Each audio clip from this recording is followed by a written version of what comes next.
Ce vendredi débutera la 20e journée de Ligue 1 et comme chaque mercredi, on se retrouve tranquillement pour pouvoir pronostiquer les 9 rencontres qui composeront cette nouvelle journée de championnat. Salut tout le monde, c'est Mathieu, très heureux de vous retrouver aujourd'hui pour une nouvelle vidéo où on va s'intéresser comme d'habitude, comme chaque mercredi, à cette nouvelle journée de Ligue 1 qui va commencer du côté de cette 20e journée avec comme d'habitude avant de débuter les pronos, le classement. Le Paris Saint-Germain a déjà une grosse avance sur son dauphin, l'Olympique de Marseille, 10 points d'avance pour le PSG. Derrière les Marseillais, nous avons les Monégasques qui ont enfin regagné après une série délicate. Ils ont gagné contre les Rennais. On a Nice également qui a été chercher une grosse victoire contre l'OM. Lille et Lyon pour clôturer ses places en Europe. Lens, Brest, Strasbourg, Toulouse, Auxerre, Reims qui suivent derrière. Angers, Nantes, Saint-Etienne proche de la zone rouge. Rennes, nouveau barragiste. Montpellier et Le Havre ferment la marche avec Le Havre qui est le nouveau dernier, la nouvelle lanterne rouge de cette Ligue 1. On commence donc par le match d'ouverture qui opposera vendredi Montpellier au Racing Club de Lens. Montpellier est tout simplement sur une forme qu'ils n'avaient jamais connue depuis le début de saison parce qu'ils sont sur 2 victoires consécutives. Les Montpelliérains, 2 victoires contre Monaco où ils perdaient 1-0 et ils ont égalisé et ils ont même passé devant grâce à un très très grand Moussa El Tamari, et ils ont également gagné contre Toulouse 2-1, même score. Et ils avaient perdu tous leurs matchs à l'extérieur. 0 point pris sur leur match à l'extérieur, même pas un petit match nul. Et là, ils ont été gagnés contre Toulouse. Donc je pense qu'il y a eu du nouveau dans la tête après cette victoire contre Monaco qui a fait vraiment du bien. Donc voilà, maintenant il faut continuer. Nicolas l'a dit, bien sûr, c'est seulement une grosse série de matchs sans défaite parce que des matchs nuls aussi et seulement un petit point peuvent servir pour le maintien. C'est toujours ça de prix. Donc voilà, des séries de matchs sans perdre peuvent permettre à Montpellier d'aller chercher l'exploit, de se maintenir et de revenir un peu de nulle part, parce que ces 2 victoires-là leur permettent de revenir un peu de nulle part. Ils sont plus derniers et ils sont à seulement 2 petits points de cette place de barragiste pris par Rennes et à 3 points de Saint-Etienne. Donc voilà, ils sont vraiment pas morts, les Montpelliérains, grâce à leur petite série de 2 victoires. Je crois que c'est la première fois de la saison qu'ils font 2 victoires consécutives. Ce qui est sûr, c'est que c'est la première fois de la saison qu'ils arrivent à aller chercher des points à l'extérieur contre Toulouse. Ils perdaient 1-0 contre Monaco, ils sont revenus. Ils perdaient 1-0 contre Toulouse, ils sont revenus. Donc ça va un peu mieux pour les Montpelliérains qui ont, à l'Eurogement Registre, été chercher notamment Andy Delors. Andy Delors qui est revenu du côté de Montpellier pour cet objectif maintien. Mais on parle de départs très importants, notamment Ferry, Savanier, Adams ou encore Lecomte, des joueurs très importants. C'est pas encore fait à l'Eurogement Registre, mais c'est dans les papiers, donc attention à pas perdre tous ces joueurs là parce que le maintien deviendrait quand même encore plus compliqué. Ils vont jouer contre le Racing Club de Lens, assez irrégulier, on va dire, la saison lensoise depuis le début. Voilà, le RC c'est assez irrégulier. Ils ont gagné certes contre le SCO, mais voilà, c'est assez irrégulier pour les Lensois qui eux par contre n'arrivent pas trop à faire de séries sur les 5 derniers matchs. C'est une défaite, un nul pardon, une défaite, une victoire, une défaite, une victoire. Voilà, c'est compliqué pour eux de faire des séries depuis le début de la saison pour les Lensois. Maintenant, ils sont 7ème, ils sont très bien parce qu'ils sont seulement à 3 points de la 4ème place, à 4 points de la 3ème place, donc ils sont bien les Lensois, voilà, faut pas se mentir. Ils réalisent quand même une très bonne saison. Ils vont bien évidemment partir favoris sur cette rencontre. Le petit duo Koualipo-Enzola commence à bien marcher aussi du côté du RC Lens. Donc ça commence à devenir de plus en plus intéressant côté lensois quand il y aura de la complémentarité notamment au niveau de ces 2 joueurs. Il y a aussi Naïl Lagnaoui qui va faire un grand bien sur son retour. Donc je pense que Lens va faire une très bonne deuxième partie de saison. Ça peut être un match intéressant du côté de Montpellier. Je pense qu'il va y avoir du monde parce que la Mosson le sent. Il faudra être derrière les joueurs et le mérite, on va dire, après ces 2 victoires. Maintenant, il ne faut pas non plus tout effacer parce que la saison reste très calamiteuse pour les Montpelliérains. Mais en tout cas, ils peuvent y croire à nouveau à ce maintien. Et ça a donc commencé par une 2ème victoire consécutive à domicile, une 3ème consécutive en Ligue 1. Donc je vois bien un match assez accroché. Les Lensois, on le sait, aiment bien faire des matchs nuls. Montpellier un peu mieux en ce moment, un peu plus en confiance. Je crois que Lens, ça se déplace pas très bien, si je dis pas de bêtises. Le R106 c'est 3ème, si ça va à 16 points pris. Et à domicile pour les Montpelliérains, c'est... Montpellier à domicile c'est 14ème, donc c'est pas non plus exceptionnel. Ouais, je vois bien un petit match nul, un match assez accroché, je dirais un partout entre Montpellier et le Racing Club de Lens. Le 2ème match de cette 20ème journée opposera le samedi. Hop, il n'y aura pas de match le vendredi à 19h, donc un seul match le vendredi à 20h45. Le samedi 17h, Brest, Paris Saint-Germain. Ça va être une superbe affiche entre les Brestois et les Parisiens qui, à l'heure où je m'enregistre, vont jouer dans quelques heures leur match de Ligue des Champions. Brest, bien sûr, contre le Real Madrid, c'est assez fou. C'est quasiment le multiverse de dire ça. Voilà, ils jouent ce soir à la 21h. Aujourd'hui, donc, contre le Real Madrid. Ça va peut-être faire légèrement tourner derrière contre le PSG, à voir. Le PSG aussi peut-être mettre en place une équipe B parce qu'ils joueront également ce soir contre Stuttgart. Donc à voir, bon, après tu peux pas non plus te permettre de mettre une équipe B face au Paris Saint-Germain, bien évidemment. Donc ça va être une équipe très compétitrice face au PSG à domicile. Les Brestois du côté de Leblé, c'est assez intéressant je crois. Si je dis pas de bêtises, ça reste plutôt pas mal à domicile, 4ème. Et ils sont sur une très bonne série. Les Brestois, ça va un petit peu mieux. Alors, j'ai perdu contre le Shakhtar, mais sinon ça va mieux. Ça va mieux pour eux.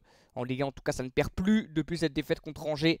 Donc ça va être compliqué, bien évidemment, face au PSG qui n'a encore jamais perdu cette année. Je vois pas Brest être la première équipe à les battre, mais ça peut être accroché. Je vois quand même une victoire parisienne. Ils sont très très forts en Ligue 1. Très très très très forts. Et si Guevara arrive vraiment à s'acclimater à cette équipe, ça peut être encore plus fort. Donc voilà, Brest aura encore, je pense, physiquement le match très intense face au Real Madrid. Donc je vois bien une victoire du Paris Saint-Germain, même si le PSG aussi bien sûr aura joué le mercredi soir. Mais eux, ils ont peut-être un effectif plus complet pour pouvoir faire tourner et pour quand même mettre en place une équipe très compétitrice. Donc je vois bien une victoire 2-1 du Paris Saint-Germain. On continue, 19h, Monaco-Auxerre. Belle affiche également entre les Monégasques et les Auxerrois. C'est un peu compliqué ce début de deuxième partie de saison pour les Auxerrois. Si je dis pas de bêtises, sur les derniers matchs, c'est aucune victoire. Hein. Sur les 5 derniers matchs pour la GIA, c'est aucune victoire. Ouais, c'est bien ça. 3 nuls de défaite. C'est très compliqué pour Auxerre depuis quelques matchs. En plus, là, ils vont se déplacer ou ils reçoivent. Ils se déplacent, je crois. Oui, ils se déplacent à Monaco. On le sait. À domicile, c'est intéressant. Mais à l'extérieur, c'est compliqué. Monaco, seule équipe à avoir battu Auxerre à domicile. Monaco qui renoue avec la victoire aussi après une petite série un peu moins bonne. Ils ont été chercher 2 victoires consécutives, toutes compétitions confondues, notamment contre Rennes avec ce but complètement fou de Magnès Akliouche. Là, ils vont recevoir, pareil, après un match intense contre l'Inter en Ligue des Champions. Donc ça va être un match intéressant maintenant. Auxerre c'est compliqué quand même. Hein. Depuis quelques matchs, je pense malheureusement que ça va redescendre de plus en plus au classement. Je pense qu'ils vont se maintenir quand même assez aisément. Mais ils termineront pas top 10 en fin de saison. Les Auxerrois, là, Monaco, ils sont capables de perdre des points quand même face à des équipes qui sont normalement sur le papier plus faibles qu'eux. Angers notamment, on s'en rappelle bien évidemment. Donc ils peuvent les inquiéter, les embêter, mais je vois quand même à la fin Monaco s'imposer. Je dirais victoire, allez, 3-1 de l'AS Monaco. 21h05 le samedi, Lille-Saint-Etienne. Lille qui n'a plus l'habitude de perdre, mais qui a perdu 2 fois consécutivement en Ligue des Champions. On va dire ok, Liverpool normal. En Ligue 1 contre Strasbourg alors que j'ai mené 1-0, c'est un peu plus délicat, mais bon, après une vingtaine de matchs en défaite, on peut quand même, on va dire, laisser passer une défaite par-ci par-là. Ils joueront aussi Feyenoord, bien sûr, un match très important pour essayer de chercher le top 8 en Ligue des Champions. Donc pareil, dans les jambes ça va être délicat, ils seront peut-être pas à 100% physiquement, donc ça fera sûrement tourner contre Saint-Etienne. Saint-Etienne depuis l'arrivée d'Orneland c'est un peu mieux, même si niveau résultat il n'y a qu'une seule victoire depuis qu'Orneland est là contre Reims. Mais dans le jeu c'est quand même un peu mieux, ils ont un petit peu mieux le ballon, ils arrivent un peu mieux à le monopoliser, ils arrivent un peu mieux à aller vers l'avant, à se créer les occasions, à marquer. Voilà, c'est un petit peu mieux depuis qu'Orléans est arrivé. C'est pas encore parfait, mais c'est un peu mieux. La dernière grosse équipe qu'ils ont affrontée lorsqu'Orléans était déjà là, c'était contre le Paris Saint-Germain, où ils les ont vraiment inquiétés. De buts 1, ils leur ont vraiment fait mal. Ils ont été très intéressants. Là, ils vont rencontrer une très grosse équipe avec ce match contre Lille. Lille à domicile. Lille qui aura joué un match important contre Feyenoord, donc fera peut-être tourner contre Saint-Etienne. Est-ce que Zegrova sera là? Je ne sais pas, il est blessé en ce moment. Est-ce qu'il sera de retour contre Saint-Etienne? Je ne sais pas. Mais le Saint-Etienne d'Orneland me paraît capable de bousculer un petit peu Lille. Ils avaient gagné à l'aller, on se rappelle. Maintenant, jusqu'à gagner, je ne pense pas. Donc un match assez serré, soit une courte victoire lilloise de, allez, maximum 2-0. Mais je vois comme Saint-Etienne leur poser des problèmes. Donc je verrai un même scénario que lors du PSG Saint-Etienne. Je verrai donc une victoire courte des Lillois, 2-1. Le dimanche, 15h, Toulouse-Nice. Un bon petit match. Petit derby du sud entre Toulouse et l'OGC Nice. Nice qui a fait une grosse performance contre l'Olympique de Marseille. C'est une victoire méritée globalement, même si c'est une grosse erreur sur le premier but de Brassé. Dans l'ensemble, c'est plutôt mérité avec un énorme Evan Guessant, un énorme Dante qui a été vraiment sur le match contre l'OM absolument incroyable. Dante. Evan Guessant qui a marqué ce but, qui a été je pense l'homme du match, ouais, 8,7, un bon match aussi de la board. Ils ont tous été bons côté niçois.